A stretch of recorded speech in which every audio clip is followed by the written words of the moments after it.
Halo, Assalamualaikum warahmatullahi wabarakatuh.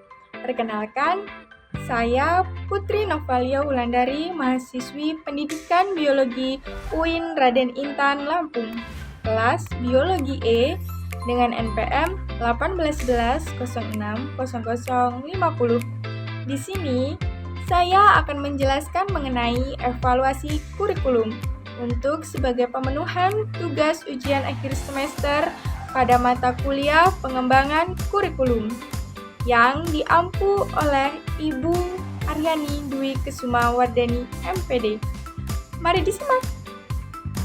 Oke, langsung saja saya akan menjelaskan tentang evaluasi kurikulum. Sebenarnya apa sih yang dimaksud dengan evaluasi kurikulum itu?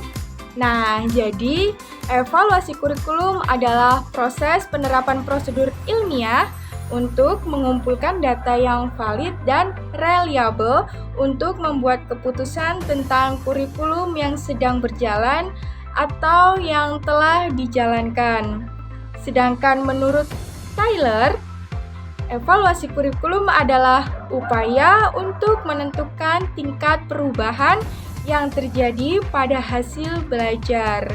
Jadi, yang dimaksud dengan evaluasi kurikulum ini dimaksudkan untuk memeriksa kinerja kurikulum secara keseluruhan ditinjau dari beberapa kriteria, efektivitas, relevansi, efisiensi, dan flexibility program.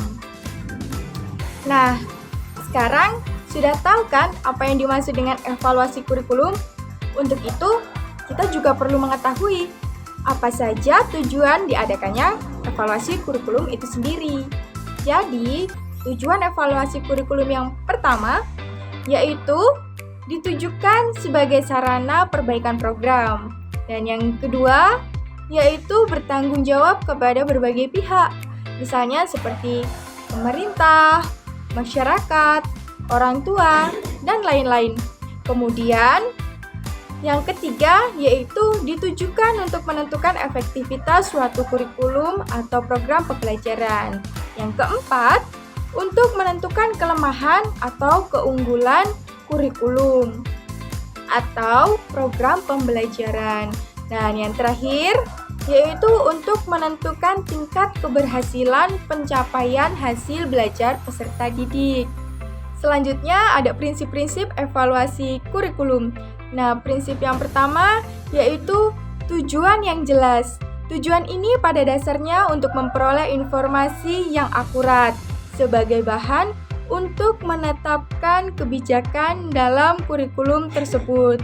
Nah, yang kedua yaitu realisme.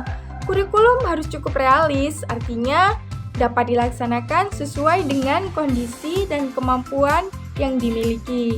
Yang ketiga yaitu ekologi. Suatu kurikulum harus bisa memperhitungkan adanya hubungan yang erat antara program studi dan situasi daerah tempat sekolah itu berada.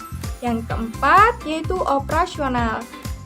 Suatu penelitian harus bersifat operasional, artinya harus dapat merumuskan secara spesifik hal-hal apa yang harus diukur atau dinilai dalam melaksanakan kegiatan penilaian kurikulum. Yang kelima yaitu klasifikasi. Dalam menilai suatu kurikulum untuk lembaga pendidikan terlebih dahulu harus ada klasifikasi yang jelas dari sudut pandang dan tingkat pendidikan. Misalnya seperti jenis sekolah, jenis kurikulum yang digunakan, kemampuan dan daya dukung sekolah yang bersangkutan. Misalnya seperti kategori baik, sedang, ataupun bahkan kurang. Dan letak geografisnya seperti di desa kah atau di kota dan sebagainya. Nah, prinsip yang selanjutnya itu ada keseimbangan. Artinya, prinsip keseimbangan ini dalam penelitian kurikulum dimaksudkan bahwa menilai sesuatu kurikulum tidak hanya dilakukan terhadap kurikulum nyata atau kurikulum aktual, tetapi juga sekaligus terhadap kurikulum ideal atau kurikulum yang diniatkan atau intended. Dan yang terakhir, yaitu kurikulum kontinuitas atau kesinambungan. Penelitian kurikulum harus melaksanakan secara menyeluruh untuk setiap jenjang pendidikan. Lanjut pada asas-asas evaluasi kurikulum. Oke, untuk asas yang pertama yaitu rasional. Artinya disesuaikan dengan kebutuhan nyata di lapangan. Yang kedua yaitu ada spesifikasi. Artinya jelas dan khusus. Yang ketiga yaitu manfaat. Artinya dapat berguna bagi peserta didik. Yang keempat yaitu efektivitas. Artinya dapat berhasil digunakan. Dan yang kelima yaitu kondisi, artinya harus disesuaikan dengan prasyarat dalam implementasi kurikulum.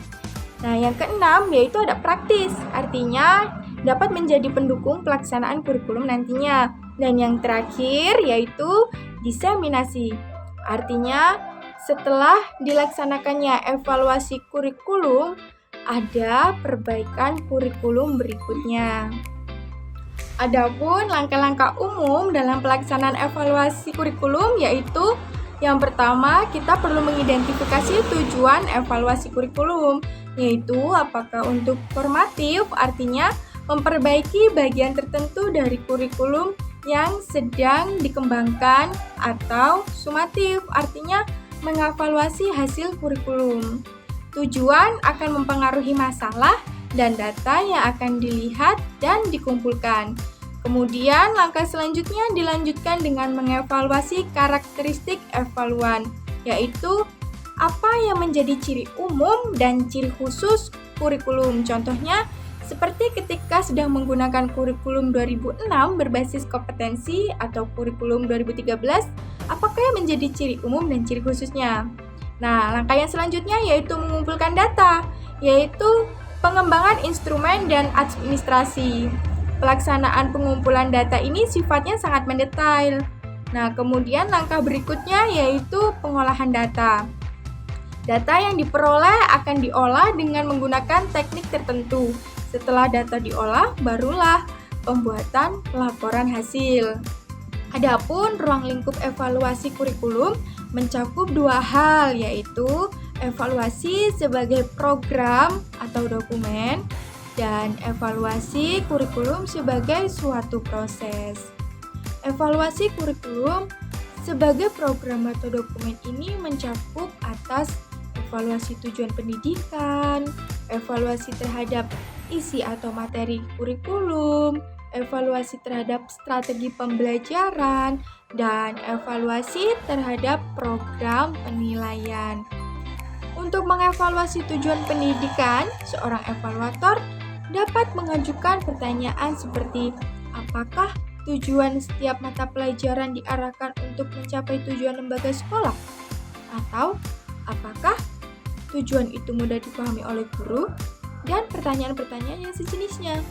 Sedangkan untuk mengevaluasi isi atau materi kurikulum, seorang evaluator dapat mengajukan pertanyaan seperti apakah isi kurikulum sesuai atau dapat mendukung pencapaian tujuan yang telah ditetapkan? Atau apakah kurikulum sesuai dengan pengalaman dan karakteristik lingkungan di mana anak tinggal? Sedangkan pertanyaan yang dapat diajukan seorang evaluator untuk mengevaluasi strategi pembelajaran yaitu dapat berupa apakah strategi pembelajaran yang dirumuskan sesuai dan dapat mendukung untuk keberhasilan pencapaian tujuan pendidikan, atau apakah strategi pembelajaran dapat mendorong aktivitas dan minat siswa untuk belajar. Dan pertanyaan yang dapat diajukan evaluator untuk mengevaluasi program penilaian dapat berupa apakah program evaluasi relevan dengan tujuan yang diinginkan, atau apakah program evaluasinya mudah dibaca dan dipahami oleh guru. Sedangkan evaluasi kurikulum sebagai proses mencakup implementasi kurikulum. Dan pertanyaan yang dapat diajukan untuk mengevaluasi yaitu, apakah implementasi kurikulum berjalan efektif?